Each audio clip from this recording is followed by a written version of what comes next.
আসসালামু আলাইকুম। মোস্তাকিম ডায়েরিজ পরিবারে আপনাদের সবাইকে স্বাগতম।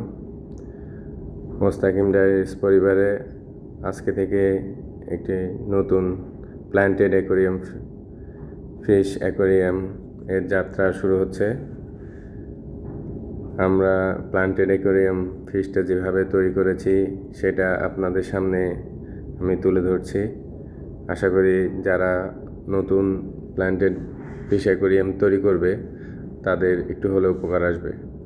আমরা প্রথমে কিছু সয়েল নিয়ে ট্যাঙ্কের এক সাইডটা একটু উঁচা করে কিছু সয়েল দিয়ে দিই এবং এরপরে আমরা আরও কিছু কালো পাথর দিয়ে একটা বর্ডার করি। বর্ডার করার পরে আমরা এর বাকি অংশটুকু আরেকটা সাদা পাথর দিয়ে ফিল আপ করে দিই যাতে দেখতে সুন্দর লাগে এবং একটু ঢেউ আকারে হয়। এরপরে আমরা একটা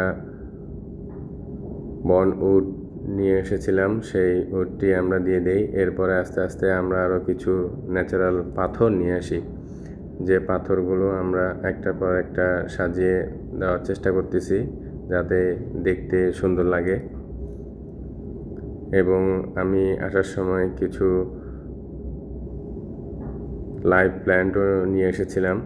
এই লাইভ প্ল্যান্টগুলো প্রতি পিস 20 টাকা করে, এবং এগুলো আমি একটার পর একটা সুন্দর করে দিয়ে দিচ্ছি যাতে এক সাইডটায় একটু হালকা ন্যাচারাল জঙ্গলের ফিল আসে। এই কারণে আমি বেশ কিছু গাছ নিয়ে এসেছি। এরপরে আমরা এটাতে পানি দিব। পানি দেওয়ার আগে অবশ্যই আপনাদের একটু মাথায় রাখতে হবে যে আপনারা একটা পলিথিন দিয়ে সে পলিথিনের উপরে দিবেন, না হলে আপনি সরাসরি পানি দিলে আপনার বালিগুলো থেকে ময়লা উঠতে পারে। তাই চেষ্টা করবেন যে পলিথিন দিয়ে তারপরে পানি দেওয়ার জন্য।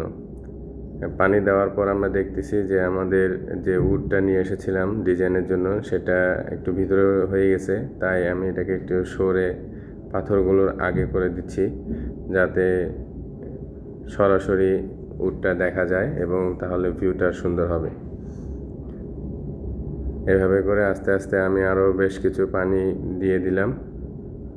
পানিগুলো দেওয়ার সময় একটু সাবধানতা অবলম্বন করতে হবে যাতে বেশি প্রেশার না পড়ে, খুব আস্তে আস্তে দিতে হবে যাতে নিচের বালিগুলো উঠে না যায়। কারণ আপনি জোরে করে পানি দিলে সেখানে বালিগুলো উঠে যাওয়ার সম্ভাবনা থাকে। এবং এরপরে আমি কিছু সিরামিকের ফিল্টার নিয়ে এসেছিলাম, সেই ফিল্টারগুলো আমি এখানে একটা একটা করে দিয়ে দিচ্ছি। এই ফিল্টারগুলো মূলত পজিটিভ বা উপকারী ব্যাকটেরিয়া ধরে রাখার জন্য কাজে লাগে। এই ব্যাকটেরিয়াগুলো এই ফিল্টারের মধ্যে জমা থাকে এবং এই ব্যাকটেরিয়াগুলো আপনার মাছের জন্য খুবই উপকারী। এরা ক্ষতিকর ব্যাকটেরিয়াগুলোকে ধ্বংস করে ফেলে। এরপরে আমি পাওয়ার ফিল্টারটা সেট আপ করে দিই। পাওয়ার ফিল্টারটা আমি নিয়ে এসেছিলাম 2-in-1। এখানে পাওয়ার ফিল্টার প্লাস অক্সিজেন দুটোটারই কাজ করবে। এবং দেখেন আমাদের ফাইনাল লুকটা অনেক সুন্দর হয়েছে। এবং আমি এর সৌন্দর্য উপভোগ করার জন্য পাশে একটা এলইডি লাইটও সেট আপ করেছি। এটা হচ্ছে এর ফাইনাল লুক। আপনারা অবশ্যই কমেন্টস করে জানাবেন যে আমাদের এই লাইভ প্ল্যান্ট অ্যাকোরিয়ামটি কেমন হয়েছে। সবাইকে অনেক অনেক ধন্যবাদ আমাদের এই ভিডিওটি সম্পূর্ণ দেখার জন্য এবং সাপোর্ট করার জন্য।